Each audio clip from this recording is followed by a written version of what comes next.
Hello दोस्तों, आप सबको प्रभु यीशु मसीह के नाम से प्यार भरा जय मसीह की आप सभी को स्वागत है जीसस लवर 2M चैनल पर। दोस्तों, आज मैं आप सबसे एक इंपॉर्टेंट विषय पर बात करने वाला हूं और आज का विषय है कि आप गरीब क्यों हैं। 3 गलतियों को बताऊंगा जिसके कारण आप अभी गरीबी का जीवन जी रहे हो। आप कितना भी पैसा कमाते हो और आपके घर में पैसा क्यों नहीं रुकता, इस बात को भी मैं आप सबको बताऊंगा। और मैं अंत में इस बात को भी आप सबको बताऊंगा कि धनी होने का आसान तरीका क्या है। बाइबल के वचन से इस बातों को बताऊंगा। दोस्तों, आप मेरे साथ वीडियो में बने रहे और वीडियो अंत तक देखें ताकि आज उस तरीके को आप अपने जीवन में अपना सकें और धनी होने का आसान तरीका सीख सके जिससे आप धन की आशीष को पा सके। तो दोस्तों, चलिए हम वीडियो को शुरू करते हैं। सबसे पहले मैं आप सबको बताऊंगा कि आप गरीब क्यों हैं। आज मैं 3 गलतियों को बताऊंगा जिसके कारण आप अभी गरीबी का जीवन जी रहे हो। तो पहले मैं आप सबको 3 गलतियों को बताता हूं जिसके कारण आप गरीबी का जीवन जी रहे हैं। तो पहला गलती है कि आप परमेश्वर के वचन पर नहीं चलते। मेरे प्रियो, बातों को आप माने या ना माने, लेकिन इस बातों को आप अंदर से सेट करें कि आप परमेश्वर के वचन को नहीं मान रहे हैं। इसके कारण आप गरीबी का जीवन जी रहे हो। जैसा कि यूहन्ना 14 अध्याय का 23 पद कहता है, यीशु ने उसको उत्तर दिया, यदि कोई मुझसे प्रेम रखे तो वह मेरे वचन को मानेगा और मेरा पिता उससे प्रेम रखेगा और हम उसके पास आएंगे और उसके साथ वास करेंगे। मेरे प्यारे दोस्तों, यहाँ पर यीशु मसीह बातों को साफ घोषणा करते हैं कि अगर आप यीशु मसीह से प्रेम रखते हैं तो उनके वचन को, उनके बातों को आप जरूर मानोगे। और अगर उनकी बातों को आप मानेंगे तो आप पिता से भी प्रेम रखते हैं और पिता भी आपसे प्रेम रखते हैं। और इस बात को आगे यीशु मसीह साफ साफ क्लियर कर देते हैं कि मैं उसके पास आऊंगा और उसके साथ रहूंगा, उसके साथ वास करूंगा। तो दोस्तों, मैं आप सबसे इस बात को कहना चाहता हूं कि अगर आपके पास यीशु मसीह है, आपके साथ यीशु मसीह है, तो क्या आप आशीषित नहीं हैं? आपके पास आशीष की कमी रहेगा? आपके पास किसी चीज की दिक्कत रहेगा? बिल्कुल नहीं। अगर आप गरीबी का जीवन जी रहे हैं तो इसका मतलब है कि आपके पास यीशु मसीह नहीं है, आपके साथ यीशु मसीह वास नहीं कर रहे हैं। इसके कारण आप परेशान हैं, आप गरीबी का जीवन जी रहे हैं, आपके पास आशीष नहीं है। जैसा कि मैं आप सबको कुछ उदाहरण को बताना चाहता हूँ। जब यीशु मसीह काना नगर शादी में गए तो वहां पर गए तो उन लोगों को बीच में दाखरस खत्म हो गया और वहां पर जो मेहमान थे, दूल्हे के जो मेन खास जो उनका रिश्तेदार थे, उन लोगों को ही दाखरस नहीं मिला था। जब यीशु मसीह वहां थे और यीशु मसीह से जाकर कहा ऐसे ऐसे बात है, यीशु मसीह ने मेरे दोस्तों वहां पानी को दाखरस बना दिया और वो लोग पी करके छक गए, अचंभित हो गए। पी करके वो लोग आनंदित हुए। और दूसरी बातों को मैं बताना चाहता हूं मेरे प्यारे भाई और बहनों, यीशु मसीह जब वहां थे और वहां भीड़ के भीड़ था, जो भूखा प्यासा थे, वो 2-3 दिन से कुछ खाए नहीं थे, उनके साथ ही चल रहे थे। और यीशु मसीह ने वहां पर 2 पीस मछली और 5 रोटी से 5000 पुरुषों को गिनती की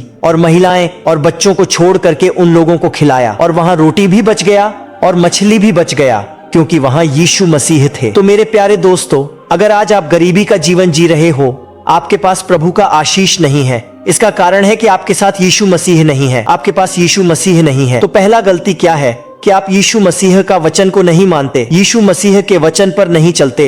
इसके कारण है कि आपके पास यीशु मसीह नहीं है और आप गरीबी का जीवन जी रहे हो। दूसरा जो गलती है कि आप परमेश्वर पिता को धोखा देते हैं। परमेश्वर पिता को आप धोखा देते हैं, उनको लूटते हैं। ये बातों को मेरे प्यारे भाई और बहनों मैं नहीं कह रहा हूँ, इस बातों को बाइबल का वचन है जो कहती है। मैं आप सबको वचन से इस बातों को बताना चाहता हूँ। जैसा कि मलाकी 3 अध्याय का 8 से 10 पद तक पढ़ते हैं तो वचन कहता है कि क्या मनुष्य परमेश्वर को धोखा दे सकता है? देखो, तुम मुझको धोखा देते हो और तो भी पूछते हो कि हमने किस बात में तुझे लूटा है, दशमांश और उठाने की भेंटों में। मेरे प्रियो, सबसे पहले हम यहाँ वचन को स्पष्ट करते हैं। हम आपसे सवाल करते हैं कि क्या हम परमेश्वर को धोखा दे सकते हैं? देखो, वचन आगे बताती है कि तुम मुझको धोखा देते हो। हम सब परमेश्वर को धोखा देते हैं, तो भी पूछते हो कि हमने किस बात में तुझे लूटा है। मेरे प्रियो, कि हम किस बात में प्रभु आपको लूटा है। दोस्तों, यहाँ आगे बताता है कि दान और दशमांश उठाने की भेंटों में हम परमेश्वर को धोखा इसलिए देते हैं कि उनको हम दान नहीं देते हैं। परमेश्वर जो हमारे ऊपर मान सम्मान की जो आशा रखते हैं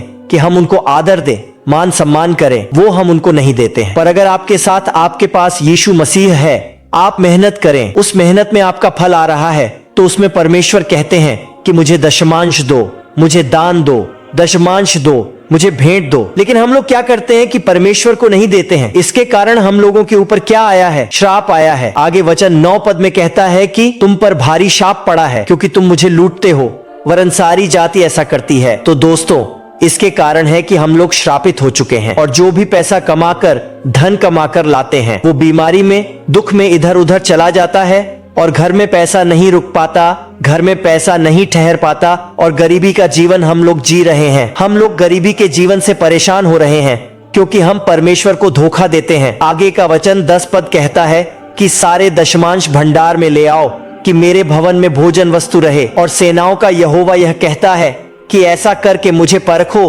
कि मैं आकाश के झरोखे तुम्हारे लिए खोलकर तुम्हारे ऊपर अपरंपार आशीष की वर्षा करता हूं कि नहीं। पर अगर धनी बनना है तो यीशु मसीह खुदाबंद परमेश्वर ने साफ कह दिया है कि सारे दशमांश मेरे भंडार में ले आओ। परमेश्वर के भंडार में उनके जो भी दशमांश होता है, वो दशमांश को आप जब लेकर आएंगे तब परमेश्वर ने यहाँ साफ साफ कहा है कि मैं आकाश के झरोखे तुम्हारे लिए खोल दूंगा। और यही नहीं, तुम ऐसा करके परख के मुझे देखो। मेरे प्रियो, परमेश्वर को परख कर देखना है कि आप जब दान और दशमांश ईमानदारी से, सच्चाई से जब परमेश्वर को दे रहे हैं तो आपको परमेश्वर नीचे कर रहे हैं या ऊपर कर रहे हैं, आशीष दे रहे हैं या आप नीचे की ओर जा रहे हैं। अपने आप को परख करके, जांच करके देखना है। ऐसा प्रभु का वचन कहता है कि तुम परख कर मुझे देखो। दूसरा गलती है कि हम परमेश्वर पिता को धोखा दे रहे हैं, इसके कारण आप गरीबी का जीवन जी रहे हो। तीसरे जो गलती है मेरे प्रियो, आप अपने धन और पैसे में परमेश्वर को पार्टनर नहीं बनाते। हाँ मेरे प्रियो, जो भी आशीष आता है,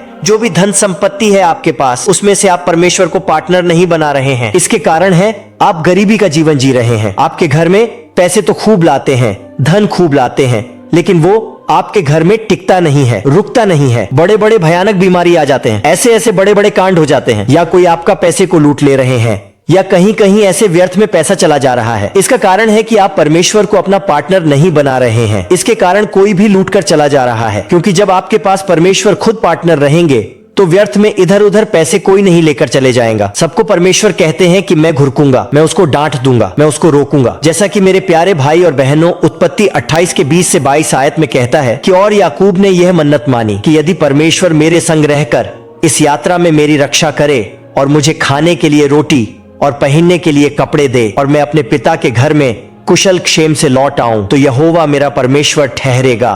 और आगे 21 पद में लिखा है कि और मैं अपने पिता के घर में कुशल क्षेम से लौट आऊं तो यहोवा मेरा परमेश्वर ठहरेगा। मेरे प्यारे भाई और बहनों, याकूब जो थे, परमेश्वर पिता को अपने सारे चीजों में उनको पार्टनर बनाया और परमेश्वर ने उन्हें आशीष ही आशीष दिया। तो दोस्तों, यहाँ पर याकूब है स्पष्ट बातों के साथ परमेश्वर से कह रहे हैं कि मन्नत मांग रहे हैं। परमेश्वर से कह रहे हैं कि जो भी आप मुझे देंगे उसमें से मैं आपको दशमांश दूंगा, अवश्य दूंगा, और आप मेरा परमेश्वर ठहरेंगे।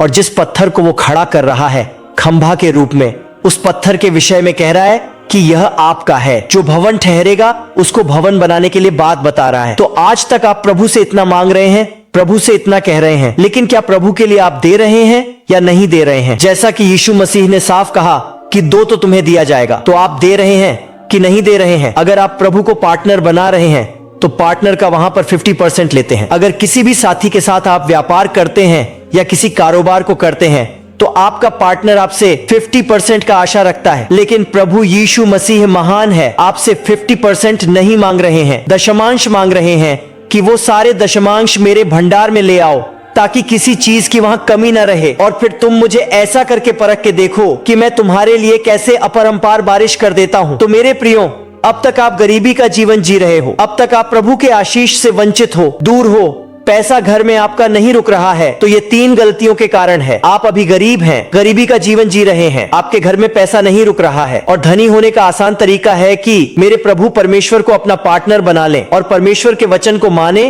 और परमेश्वर को धोखा देना छोड़ दे। तब देखें कि आप जो भी काम को करेंगे ना, उसमें परमेश्वर आपको आशीष ही आशीष देंगे और आप अपने जीवन में बढ़ते हुए देखेंगे, धनी होते हुए देखेंगे और अपने जीवन को आगे की ओर आशीष में देखने पाएंगे। मैं आशा करता हूं कि आज के इस वीडियो से आपको प्रभु ने आशीष दे दिया है। अगर आप आशीषित हुए हैं तो आप कमेंट में आमीन जरूर लिखें, और अगर वीडियो अच्छा लगता है तो वीडियो को लाइक कर दें और चैनल को सब्सक्राइब करके बेल आइकॉन को जरूर दबा दें ताकि इसी तरह से नए वीडियो जब भी मैं डालूं आप तक आसानी से पहुंच सके। तो दोस्तों, मिलते हैं अगले वीडियो में, तब तक आप अपना ख्याल रखें। आप सबको जय मसीह की। God bless you.